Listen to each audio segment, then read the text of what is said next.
आपको मुख्य कारण बताना चाहती हूँ कि ये जो चुनाव हमने जीता है, इसमें सबसे बड़ा कारण क्या रहा। स्वर्गीय वीरभद्र सिंह जी, जिनका एक चेहरा हर चुनाव में होता था और लोग उस चुनाव में बढ़ चढ़ के भाग लेते थे, इस बार उनकी कमी जरूर महसूस हुई और लोगों ने ये प्रण किया, ये फैसला किया कि आज माननीय वीरभद्र सिंह जी बेशक हमारे बीच में नहीं है, पर उनकी तस्वीर, उनकी यादें, उनके काम और उनका जो जुड़ाव लोगों से था वो आज भी बरकरार है। और इसलिए हर व्यक्ति ने ये महसूस किया कि वीरभद्र सिंह जी आज भी हमारे दिलों में जिंदा हैं। उनका ऋण हम एक वोट देकर चुकाना चाहते हैं। इसमें सभी ने, चाहे वो किसी भी पार्टी से संबंधित थे, उन्होंने बढ़ चढ़ के इसमें भाग लिया और हमें ये सहयोग दिया, जिसकी वजह से हमको ये सफलता मिल पाई। कुछ कारण ये भी रहे, भाजपा की सरकार ने बहुत से वायदे किए, लोगों की बहुत सी आशाएं थी कि भाजपा की सरकार, जिसको लोगों ने मौका दिया था, 5 साल उनकी सरकार प्रदेश में रही और 5 सालों में जयराम ठाकुर जी ने कोई ऐसा कार्य करके नहीं दिखाया कि उन्होंने हिमाचल प्रदेश की जनता के लिए कोई काम किया हो। बड़ा दुर्भाग्य रहा कि इसी कार्यकाल में कोविड आया और 2 साल कोविड में भी लोगों को लगा कि शायद हम जहां कुछ और काम नहीं कर पा रहे, कम से कम ये हमारे को स्वास्थ्य सुविधाएं देंगे और जो हमारे मरीज जिनको हम अस्पताल पहुंचा रहे हैं उनको मदद मिलेगी। चाहे वो ऑक्सीजन की उनको कमी लगी, दवाइयों की कमी लगी, उसमें भी ये सरकार बुरी तरह नाकाम रही।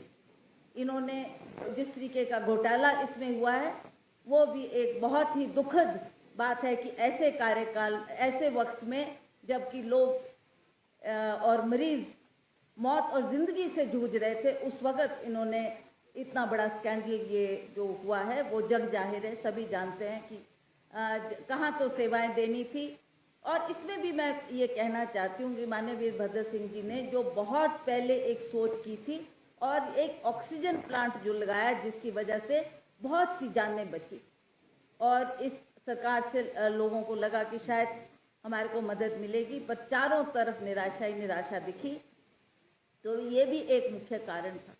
जहाँ तक इस सरकार की बात है, अब आप सब जानते हैं कि ना कोई विकास का काम हुआ, ना ही कोई ऐसा बड़ा कार्य हुआ जिसको हम कह सके कि इनके कार्यकाल में जयराम ठाकुर की सरकार की ये देन है। और उसी तरह से जो स्कैंडल्स इनके कार्यकाल में हुए, पुलिस में भर्ती में घोटाला आपके सामने है कि किस तरीके से इन्होंने, बहुत से बच्चों ने उसमें आवेदन दिया था, बहुत ने बच्चों ने वो टेस्ट क्लियर किया था और उनको लगता था कि हमें एक सरकारी नौकरी उपलब्ध होगी, पर उसमें भी इन्होंने ये कह दिया कि ये इसमें एक घोटाला हुआ है, जबकि सब जानते हैं कि किस तरीके से ये जो ये पुलिस की भर्ती में एक स्कैंडल हुआ है वो आप सबके सामने जाहिर है। उसी तरह से हम जानते हैं कि पिछले 5 सालों में बहुत सी आशाएं जो लोगों को थी, चाहे वो सड़कें बनाने की बात थी, हमारे किसान बागवान जो बहुत त्रस्त थे और उनको लगता था कि शायद इस सरकार हमारी मदद करेगी, और उसमें भी उनके आशाओं के मुताबिक ना वो सड़कों पर पैचवर्क हुआ, ना वो सड़कें बनी, ना वो सड़कों को दुरुस्त किया गया और बागवान और किसान त्रस्त रहे, क्योंकि उनको लगता था कि इस कार्यकाल में शायद हमको कोई राहत मिलेगी, हमारी मांगों पर सरकार गौर करेगी। कहाँ तो गौर करने की बात, और इन्होंने जीएसटी लगाकर, चाहे वो आपके खाद्य पदार्थ में का, चाहे वो सेब स्प्रे में, चाहे वो सेब की पेटियों में, चाहे ट्रे में, इस तरीके से जीएसटी लगाकर आज सारे बागवान निराश थे। उनका भी एक मुख्य कारण रहा कि उन्होंने भी ये कहा कि इन्होंने कुछ करके नहीं दिया, अब हम कांग्रेस को वोट देंगे, कांग्रेस की सरकार बनाने में मदद करेंगे, कांग्रेस की सरकार आएगी तभी हमारी आशाओं को हम सफल कर पाएंगे। तो ये कुछ चंद सी बातें थी जो इनसे नाराजगी का कारण था। महंगाई आप देख रहे हैं कि महंगाई, यही बीजेपी की सरकार कहती थी, यही प्रधानमंत्री जी ने अपने वक्तव्य में अपने मुख से कहा कि अगर आप मुझे मौका देंगे, जब ये प्रधानमंत्री नहीं बने थे तो उन्होंने कहा जब मेरा वक्त आएगा तो मैं ये 450 का सिलेंडर इसकी दाम घटाकर आपको महंगाई कम करके दूंगा। कितनी बार प्रधानमंत्री जी का दौरा यहाँ पर हुआ, पर एक बार भी उन्होंने कोई महंगाई कम करने की बात नहीं की। उन्होंने ही कहा था कि मैं 2 करोड़ बच्चों को पूरे भारतवर्ष में रोजगार प्रदान करूंगा, और आज देखें आप, 8 साल बीत गए। इन 8 सालों में 16 करोड़ बच्चों को रोजगार मिलना चाहिए था, उसमें भी हमारे नौजवानों को निराशा ही हाथ लगी। तो इस तरीके का कार्यकाल इनका रहा, इससे बहुत निराशा लोगों को हुई है। और जहाँ तक कांग्रेस पार्टी की बात है, कांग्रेस पार्टी ने पहले भी हिमाचल प्रदेश में काम किया है, और माननीय वीरभद्र सिंह जी जब मुख्यमंत्री थे तो उन्होंने अपना जीवन का अधिकतर समय हिमाचल विकास के लिए दिया है और बढ़ चढ़ के यहाँ के काम किए हैं। जिस क्षेत्र में भी वो गए, जिन्होंने भी मांग की कि हमको स्कूल की कोई कमी है, 10+2 स्कूल चाहिए, कॉलेज चाहिए, और वो अग्रिम में पैसा भी उसके लिए उपलब्ध करवा देते थे। As soon as he announced कि आई वाज गिविंग अ 10+2 और college, and he would give the money also and say कि आप यू गो अहेड, तो तुरंत वो काम पर भी काम हुआ करते थे। और आज आप देखेंगे कि लोगों ने कंपैरिजन किया, लोगों ने ये देखा कि हमने बीजेपी को भी मौका दिया, बीजेपी की सरकार भी बनी, पर इनके कार्यकाल में ना कोई काम आगे बढ़े और ना ही कोई बात ऐसी हुई जिससे हम इस सरकार को दोबारा रिपीट करने का मौका दें। तो मैं समझती हूँ कि इस बार हमने ओपीएस की बात की, ओल्ड पेंशन स्कीम को लेकर एक बहुत बड़ी निराशा लोगों के दिल में थी कि भाजपा के लोगों से हमने बार बार आवेदन किया, भाजपा की सरकार से आवेदन किया कि हमको ओपीएस लागू करके दे, पर हमने कहा कि अगर भाजपा ने नहीं किया तो हम आपको, हमारी सरकार बनेगी तो ओपीएस भी हम आपको लागू करके देंगे। और महिलाओं को जो अपना घर गृहस्थी चलाने में बहुत सी दिक्कतें आ रही है बढ़ती हुई महंगाई के कारण, तो हमने उनको कहा कि हम हर महिला को हर माह 1500 हमने उनको धनराशि देने की बात की है। और उसके अलावा हमने नौजवानों को, जो कि आज की डेट में भी 65,000 वेकेंट पद पड़े हैं, तो हमने कहा हमारी सरकार आएगी, हम इन पदों को भी भरेंगे और हम नए आयाम स्थापित करेंगे जिससे हम अपने नौजवानों को रोजगार प्रदान कर सकें। और भी हमने कुछ बातें जो मैनिफेस्टो में की है, मैं आपके माध्यम से ये कहना चाहती हूँ कि जैसे ही हमारी सरकार बनेगी और हम इन कामों को लागू करेंगे और तुरंत से तुरंत इस पर कार्रवाई की जाएगी। मुझे याद है वीरभद्र सिंह जी भी सबसे पहला काम यही करते थे सरकार बनने पर, कि जो मैनिफेस्टो में बातें दी गई है सभी अफसरों को, अधिकारियों को बुलाकर निर्देश दिए जाते थे कि 5 साल के अंदर अंदर आपने ये काम पूरे करने हैं, और वो 5 साल के अंदर वो काम पूरे किए जाते थे।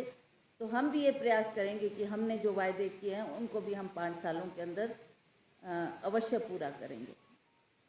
अंत में मैं आप सबका फिर से बहुत बहुत आभार व्यक्त करती हूँ और हमें खुशी है कि इस सरकार को बनाने में आपका भी बहुत सहयोग रहा।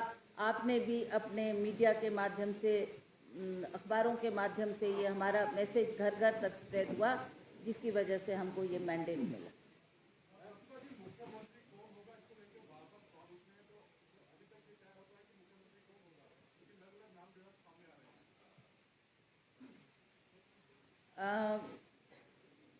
जहाँ तक मुख्यमंत्री की बात है, आप सब जानते हैं कि आज ही ये फाइनल हुआ है कि कौन कौन जीत कर आए। जितने भी विधायक जीत कर आए उनसे हम बैठक करेंगे। हमारे ऑब्जर्वर जो दिल्ली से भेजे गए हैं, छत्तीसगढ़ के सीएम हैं, हुड्डा जी हैं, हमारे प्रभारी होंगे और अन्य लोगों का जिनकी ड्यूटी हाई कमांड ने लगाई है, उनके साथ एक बैठक की जाएगी और जितने भी विधायक होंगे वो अपनी बात करेंगे कि हम किसको देखना चाहते हैं एज सीएम चेहरा।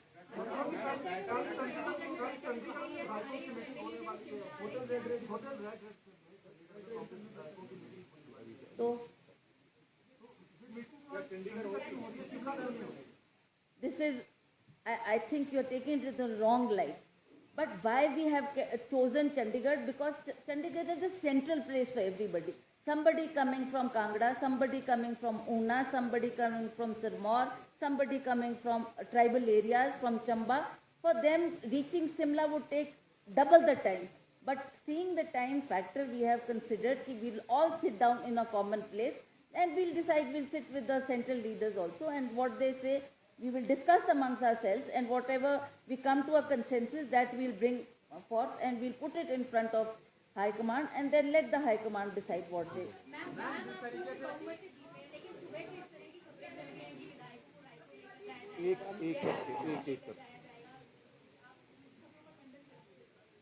देखिए ऐसी बात नहीं है. Why would we take any विधायक to रायपुर? Tell me.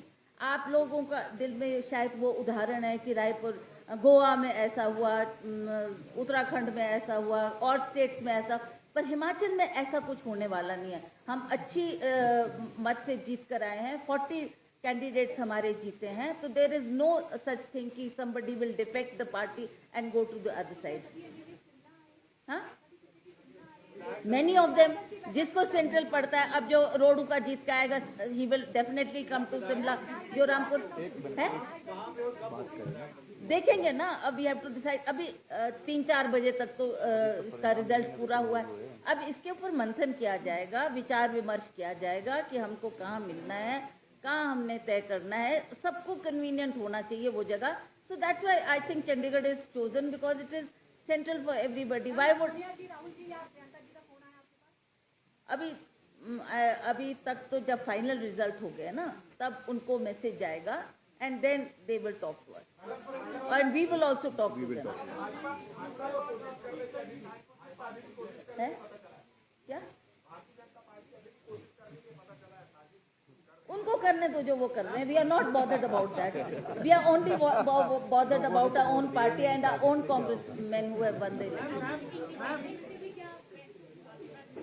हाँ, ठीक है. If they want to come, they are most willing. They can join us and be a part of the government. Ma'am, Congress के भी कई सीनियर नेताओं ने कहा है कि जिस तरीके से बीजेपी पहले ऐसा करती आ रही तो झगड़ा चला नहीं. आप पूरी तरह से आश्वस्त लगे? बिल्कुल बिल्कुल. कोई no, there is no danger and no such thing is will happen.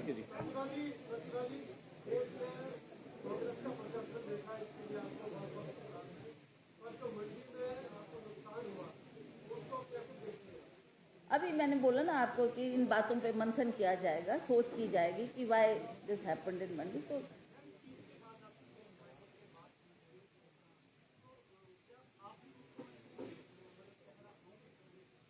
मैंने सबको कॉन्ग्रेचुलेट कर दिया. मैंने एक बार बोल दिया. Now don't keep repeating the question same again and again. We have to sit down with the people who got elected.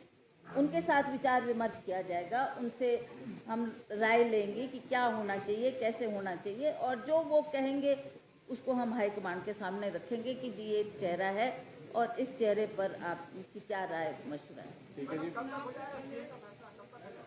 देखो जी, देखो दावेदारी की बात नहीं है इसमें. It is for the high command to decide कि वीरभद्र सिंह की लेगेसी को भी नजरअंदाज नहीं किया जा सकता. See, one thing, I may answer your question.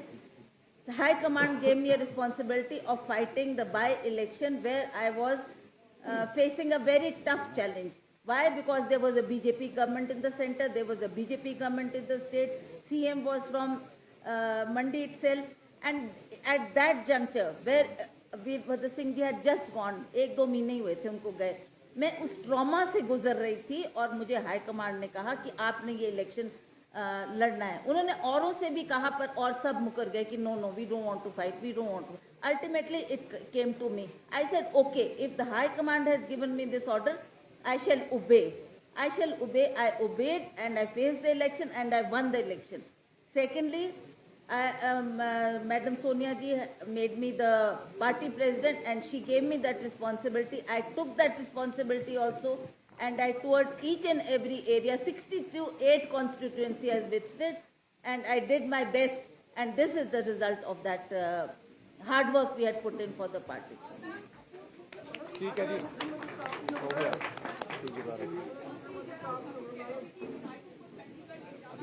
अभी वो हो गया, आपको जवाब दे दिया.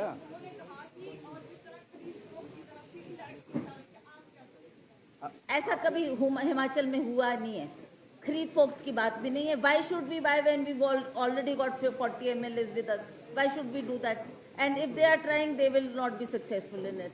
I've answered all your questions. And मैं again, Janata ji is sitting here. I congratulate him. ये शिमला से जीत कर आए हैं, ग्रामीण से विक्रमादित्य जीत कर आए हैं. इन्होंने कड़ी मेहनत की है और ये लोगों की आशाओं के मुताबिक खरे उतरे हैं. इनको सभी की तरफ से बहुत बहुत बधाई. धन्यवाद। Thank you. बहुत धन्यवाद। समय का अभाव है, इसीलिए रिक्वेस्ट है. इसके बाद हम आप लोगों के साथ दोबारा से इंटरेक्ट करेंगे. आप सब लोगों के लिए रिफ्रेशमेंट की व्यवस्था करेंगे. Thank you ji.